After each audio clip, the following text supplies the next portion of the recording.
ఓం నమః శివాయ. ఓం నమో నారాయణాయ. కర్మ నివారణ నరదృష్టి నివారణ కాళభైరవాయ నమో నమః. హరి ఓం. ఓం కాళకాలాయ విద్మహే కాళాతీతాయ ధీమహి తన్నో నరదృష్టి నివారణ కాళభైరవ ప్రచోదయాత్. హరి ఓం. మా ఛానల్కి స్వాగతం. చూస్తున్న వీక్షకులకు, ప్రేక్షకులకు, ప్రియ కాళభైరవ భగవద్బంధులకి స్వాగతం పలుకుతూ మమ్మల్ని ఎంతగానో ఆదరిస్తూ ఉండబడినటువంటి ప్రియ సోదర సోదరీమణులకు, సనాతన ధర్మ సంరక్షకులకు, జ్యోతిష్ అభిమానులకు అందరికీ కూడా జ్యేష్ఠమాస శుద్ధాష్టమి పూర్ణిమ సందర్భంగా ఎలాంటి విధి విధానాలు పాటించాలో, అదే కాకుండా కాలాన్ని శాసింపజేసే శక్తి కాళభైరవుడికి ఉంటుంది కనుక జ్యేష్ఠమాసంలో విశేషంగా బుధవారము జ్యేష్ఠ నక్షత్రం రావడము విశేషం అవుతుంది కనుక ఎలాంటి విధానాలు పాటించడం వలన అందరికీ శుభప్రదమో తెలుసుకుందాం.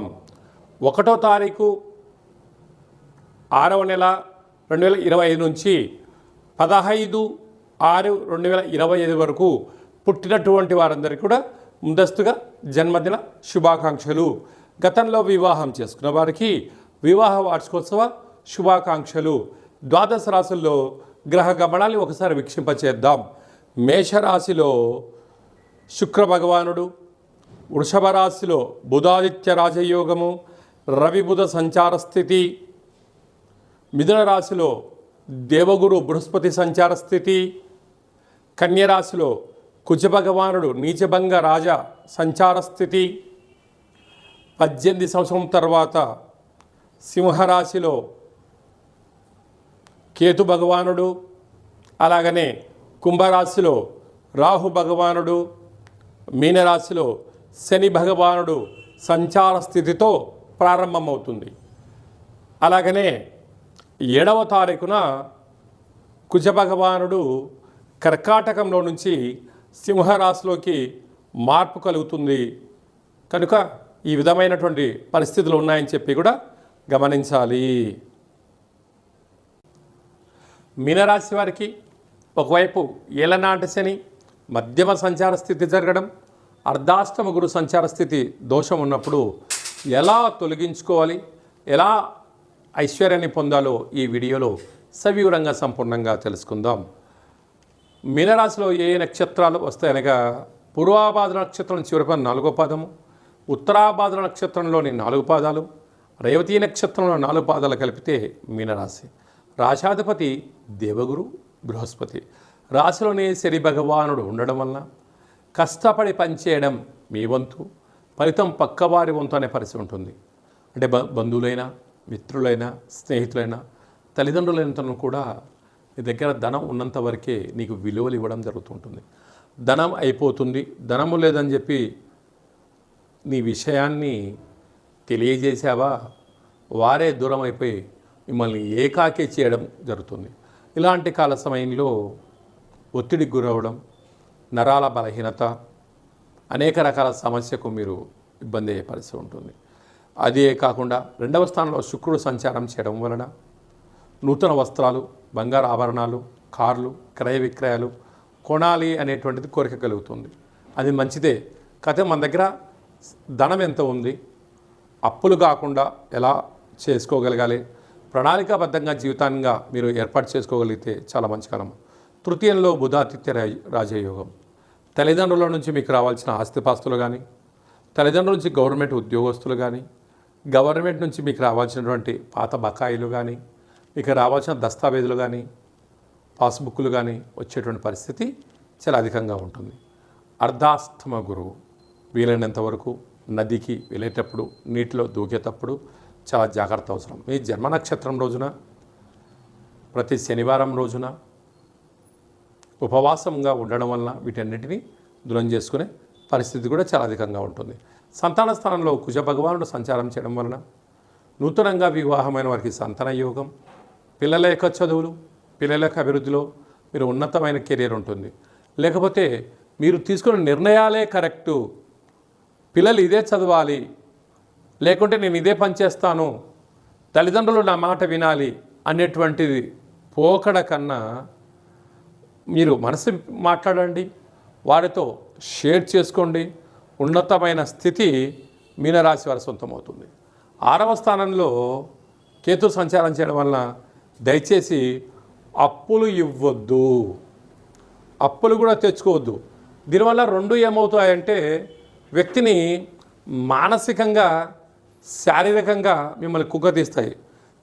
ఎందుకనగా జ్ఞానకారకుడు, మోక్షకారకుడు, అష్టమగ్రహకారకుడు. అందుకే మన పెద్దవారు చెప్తూ ఉంటారు చాలామంది, అంటే పూజలు చేస్తే యజ్ఞ యాగాదులు చేస్తే గ్రహాలు తృప్తి పడతాయి, కానీ అల్లుడు తృప్తి పడడట. అంటే ఇంటి ముందర ఉండబడిన పేడ ఏ రోజు బెల్లం కాదట. అంటే నేను చెప్పలేదండి, ఇది మన పెద్దవారు చెప్తూ ఉంటారు. కనుక గ్రహాలు అనుకూలించినప్పుడు వీలైనంత వరకు మౌనం, ధ్యానం, ఏకాగ్రత, సత్ప్రవర్తన, ఆధ్యాత్మిక చింతన, భక్తి మార్గంలో ఉండబడిన వారితో మీరు ప్రయాణం చేయగలిగినట్లయితే సకల దోషాలు తొలగిపోతాయి. నీటి వ్యాపారం చేసేటువంటి వారు, హోటల్ వ్యాపారస్తులు, స్వయం వృత్తులు, సేవా రంగాలు, సినిమా రంగాల్లో ఉండబడిన వారు, అలాగే జర్నలిజం రంగంలో ఉండబడిన వారందరూ కూడా శుచి, శుభ్రత, వేలకు తిండి, వేలకు నిద్ర, ఆరోగ్యాన్ని కాపాడుకోగలడం, అప్పులు ఇవ్వకపోవడం, అప్పులు తెచ్చుకోకపోవడం, మాటను వాగ్దానం చేయకపోవడం, నోడు ఉంది కదని చెప్పి దురుసుగా ప్రవర్తన చేయకపోతే మీకంతా మంచి కాలమే అని చెప్పి గమనించగలగాలి. ఈ జ్యేష్ఠమాసంలో శుద్ధాష్టమి అలాగనే పూర్ణిమ సందర్భంగా మనము విజయం సాధించగలగాలి అన్నట్లయితే ఎప్పుడైతే జ్యేష్ఠమాసము, జ్యేష్ఠ నక్షత్రము, నక్షత్రాధిపతి బుధుడు, అందులో ఈసారి బుధవారం రావడము చాలా విశేషంగా పరిగణించగలగాలి. ఇలాంటి కాల సమయంలో బుధవారం పూట అనగా పూర్ణిమ రోజున మనము ఉదయాన్నే లేచి ఇంటినల్లా శుద్ధి పెట్టుకొని పెసరలు కానీ పెసరపప్పును కానీ భగవంతుడికి విష్ణుమూర్తికి నైవేద్యంగా పెట్టి 10 మందికి పంచడం వలన మంచి బుద్ధి, మంచి జ్ఞానము, మంచి వ్యాపార అభివృద్ధి కలుగుతుంది. అలాగనే సాయం సంధ్యాకాల సమయంలో ఒక చారడంత పెసరలను కానీ పెసరపప్పు కానీ అలాగా ఆకుపచ్చ కలిగినటువంటి జాకెట్ పీసులో మూట కట్టి ఇంటి గుమ్మానికి, యజమానికి, మన వాహనాలకు, గృహాలకు దిష్టి తీసి, అంటే వాటిపైన కర్పూరం బిళ్ళ పెట్టి దిష్టి తీసి బయట పడేయడం వలన వ్యాపార అభివృద్ధి, జన ఆకర్షణ, ధన ఆకర్షణ, జ్ఞానశక్తి కలిగి అపారమైనటువంటి ధన సంపద మన సొంతం అవుతుందని చెప్పి గమనించాలి. అలాగనే ఇక్కడ విశేషంగా జ్యేష్ఠమాసంలో మనకు అలాగనే వేసవి తగ్గి వర్షాకాలంలోకి మనం ప్రారంభం అవుతూ ఉంటాం. ఇలాంటి కాల సమయంలో రోగ నిరోధక శక్తి పెంచుకునేటువంటి ఆహారాలు భుజించడం, పెసరపప్పుతో కూడుకున్నటువంటి ఆహారం భుజించడం, పెసరపప్పుతో కూడుకున్నటువంటి పదార్థాలను దానం ధర్మం చేయడం వలన మంచి ఆరోగ్యము, రోగనిరోధక శక్తి కలిగి సంపూర్ణ ఆరోగ్య స్థితి ఉంటుందని చెప్పి గమనించాలి. అలాగనే వ్యక్తిగత జాతకం తెలుసుకోవాలనుకుంటున్నారా?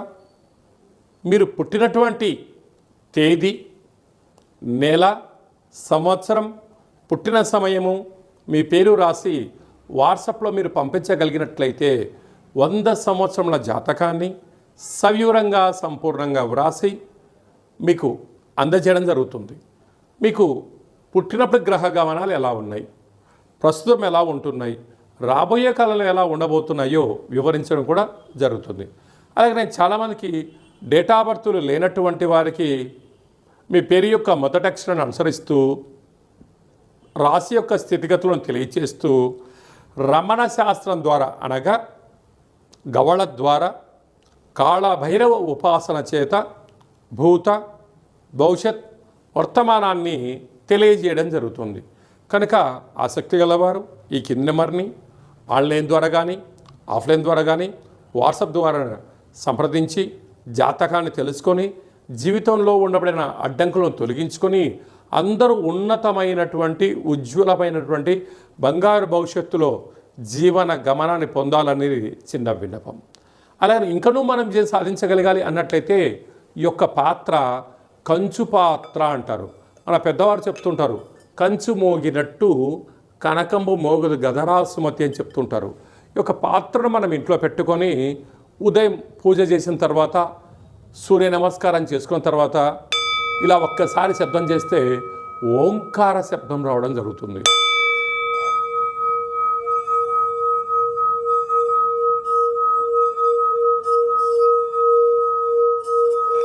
ఈ యొక్క శబ్ద తరంగాల్ని ఇంట్లో సృష్టించడం వలన మనిషి శరీరంలో ఉండబడినటువంటి 7 చక్రాలు వికసింపచేయడం, ఇంట్లో ఉండబడినటువంటి దరిద్ర దేవత బయటికి వెళ్ళడం, లక్ష్మీదేవి గళ్ళు గళ్ళుమంటూ ఇంట్లోకి రావడం, విద్యార్థులు మంచి చదువు, ఉద్యోగం రాని వారికి ఉద్యోగము, వ్యాపార ఆకర్షణ, జనాకర్షణ కలిగి మనం అనుకుంటున్న అన్ని పనులు విజయం సాధిస్తామని చెప్పి గమనించాలి. ఈ అక్షయ పాత్రతో పాటు ఒక కాలభైరవ స్వామి యొక్క పూజ, 20 రకాల వస్తువులతో దిష్టి తీయించడం, శాకాంబరి అనగా కూరగాయలతో దిష్టి తీయించి వేయడం వలన మీకు అపారమైనటువంటి ఆయురారోగ్యాలు కలుగుతాయని చెప్పి గమనించాలి. ఆసక్తి గలవారు ఈ కింది వారిని సంప్రదించవచ్చు. కనుక ఈ జ్యేష్ఠమాసంలో అందరికీ శుభం, జయం, లాభం కలగాలని కోరుకుంటూ ఆశీర్వచనం. ఓం శతమానం భవతి శతాయు పురుష సతేంద్రియ ఆయుష్యేవేంద్రియే ప్రతిష్టతి. ధనం ధాన్యం బహుపుత్రలాభం శత సంవత్సరం దీర్ఘమాయు. సర్వే జనా సుఖినో భవంతు. లోకా సమస్తా సుఖినో భవంతు. సర్వం కాళభైరవ దేవతార్పణమస్తు. హరి ఓం. ఈ వీడియో మీకు నచ్చినట్టయితే లైక్ చేయండి, షేర్ చేయండి, మా ఛానల్ని సబ్స్క్రైబ్ చేసుకోండి. మేము చేస్తున్న ఆధ్యాత్మిక వీడియోలు అందరికన్నా మీరు ముందుగా చూడాలనేటువంటిది మా విన్నపం. భగవంతుడి ఆశీస్సులు మీ పైన ఎల్లవేళలా ఉండాలని, అష్ట కష్టాలకు స్వస్తి పలికి అష్టైశ్వర్యాలకు స్వాగతం పలకాలని కోరుకుంటూ కాలభైరవ ఆశీస్సుల చేత ఈ వీడియోని 10 మందికి ఫార్వర్డ్ చేయండి. భగవంతుడి ఆశీస్సులు పొందగలరు.